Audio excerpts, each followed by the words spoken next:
What's up, everybody? It's Soren Baker here on Unique Access Entertainment. As always, please hit that subscribe button. It's right down there and it's free.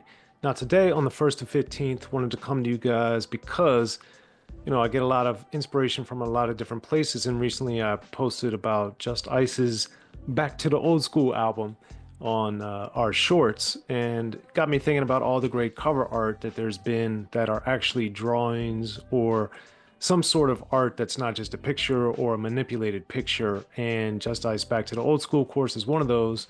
And I wanted to highlight several others that I really enjoyed or I thought were cool. One of the earliest, if not the earliest I remember, was Newcleus's Jam on Revenge. Of course, the Jam on It song was big way back in the day. That was dropping in 84-ish. And that was the first or the earliest album cover I know of or that I really remember that had a drawing that was art. Now, of course, as I've talked about extensively, and for people that have followed Unique Access Entertainment, our channel, they know I'm a huge Schoolie D fan. He's my favorite rapper. And I do remember early in the game in 1985, Schoolie drawing the artwork on his single, the single labels, but then also, of course, his album cover, 1985 Schoolie D album.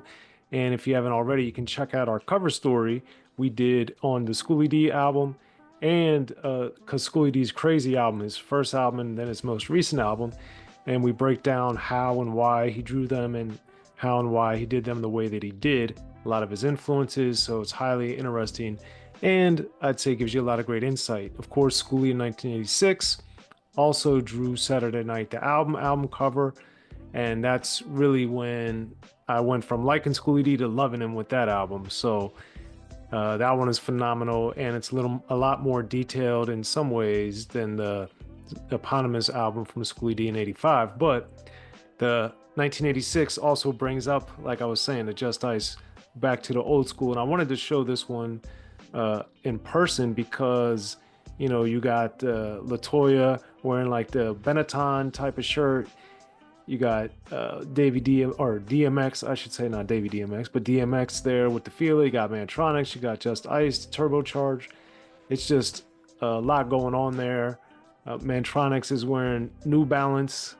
You got the feelers on. You got all kinds of stuff going on here. And I thought, and the beatbox, the radio there, the beat blaster, is just amazing too, and just so much design and so much color. And then of course when you flip on the backside, you get the breakdown of who everybody is and what they look like and stuff, more so than of course you get on the album cover. But back in 86, I remember seeing that being like, man, this is incredible, because of course back in 86 there weren't that many albums being released in rap at all. And so to get one that was this, in my opinion, creative, colorful, imaginative, was really exciting, which made me think of all these different things. Gemini, and I guess it's Genome or Gnome, did the artwork for the Just Ice, so shout out to them. Schoolie D drew his own covers.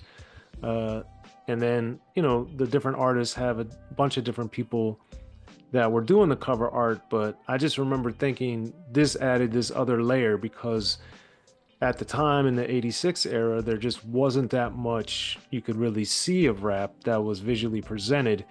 And these drawings, this artwork in particular, gave us a different angle or different look at things that was already limited to begin with. Fast forward to 88, you get Chubb Rock featuring Hitman Howie T.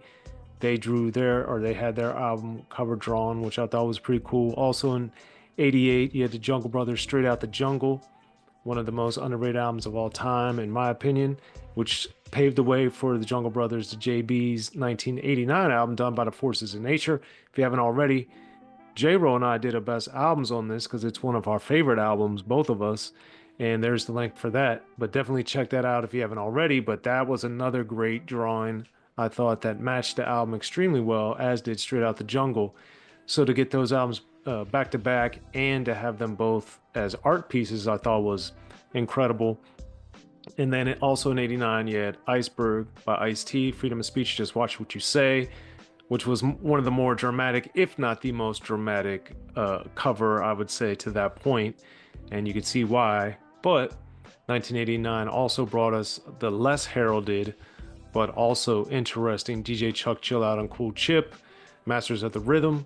And That's why I like doing this stuff here on Unique Access, because we're talking about Newcleus, we're talking about DJ Chuck Chill and Cool Chip, we're talking about Chubb Rock and Hitman Howie T, a lot of great artists that obviously were popular and very successful, influential, and important, but as time goes on, don't get discussed for doing all this important work that they did in their prime. Just Ice also included, Schoolie D also included. Ice-T, of course, has gone on to be one of the most, if not the most successful male television actor of all time, thanks to Law & Order SVU. You can check out some of my interviews with Ice there, and I did the liner notes for his Crime Stories album. Phenomenal project there. But this just shows that rap was expanding and being so creative in so many different ways so early on, as far as the genre expanding from being something that was just created in the parks and at parties and events to then becoming a business. And that's something that I think I'm really glad that I get to celebrate on Unique Access on a regular basis. Now, as we move into 1990, the business of rap was exploding every year, getting bigger and bigger and bigger. And the thing about 1990 that I thought was so interesting was that Ice-T, of course, was going gold on a regular basis at this time. But now in 1990, we had some of the biggest artists in rap. Three of them, in fact, did artwork, drawings on their albums in this year. And that, first of all, I want to talk about the Salt-N-Pepa Black's Magic. That album cover is amazing, and it shows, it's kind of like, it's the magic of blacks. It's also black magic. It's all these plays on words, and then the different images that you see on the artwork with some of the other great artists that they depict on the cover, I thought was brilliant and very interesting. And for Salt-N-Pepa, who were, so popular, the best-selling female rap group of all time, one of the best-selling rap groups of all time, and one of the most influential and important. I've done some interviews with Salt, you can check them there. But Black's Magic just continued that, and I thought the album cover was very distinctive and forward-thinking. On the flip side, another one of the most famous, popular, and on the opposite end of the lyrical and content category would be N.W.A. And in 1990, of course, they had the 100 Miles and Running EP, and this was their kind of firing shot at Ice Cube for leaving the group. But the drawing I thought was pretty awesome, because Destroy Compton, coming from that album cover so infamously with the gun and looking down and everything, to go to a drawing, I thought was a nice change of pace, and also reflected the energy and the excitement that was surrounding this EP, 100 Miles and Running, but also that was contained musically in the project itself. So I thought those worked hand in hand. Then we get to another one of my favorite rappers and one of the best rappers of all time, Too Short, with Short Dogs in the House, also in 1990. And this, I think, was incredible because people were calling him Short Dog, and then he was drawn as a dog, or depicted as a dog on the album cover. We got the Oakland A's jacket and all the other stuff going on. Reflective, again, very reflective, and does a good job depicting what you get on Short Dogs in the House, and that you had gotten throughout Too Short's musical career to that point. So I really enjoyed seeing all these, and I thought it was amazing. And then, of course, I would say the biggest, most popular, and most pervasive album cover that was drawn, maybe partially playing off of Snoop Dogg's or Short Dog in the House, is Snoop Doggy Dogg's Doggy Style. Joe Cool, rest in peace, drew that cover. I interviewed him a few times over the years, talked to him many more times over the years, but that was an iconic cover, caused a lot of controversy, and it showed that rap even from the 80s, the early 80s with Newcleus and Schoolie D, bringing it up to 93 at that point with Snoop Doggy Dogg and Doggy Style, that this cover art was so important. It was so catchy, eye-catching, and it lasting and significant, not only to the artists that created it, but to the fans like myself that were buying these albums, that still have these albums on vinyl or cassette or CD. But it really just shows you that these things matter and linger with people, and are still important in my mind and in the minds of many others. Snoop Dogg, as you may have noticed, of course, wears on a regular basis a jacket that shows a depiction of his album cover, the Doggy Style. So clearly it means a lot to him. Clearly that album is significant to him, but also to rap music and I'd say pop culture and music in general.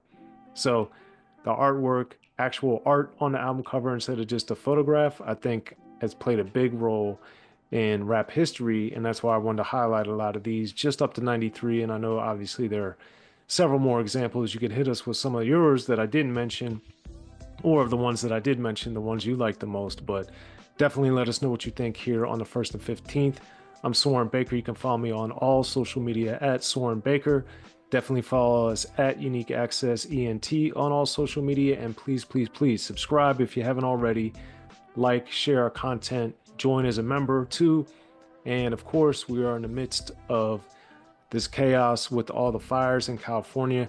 Just want to send everybody my love, support, prayers, and safety to everyone, including myself and my family, so that we stay safe in the midst of all this chaos. But just sending well wishes to everyone out there, and just keep going. Thank you for supporting Unique Access Entertainment. I'm Soren Baker, and we'll catch you next time on the 1st and 15th.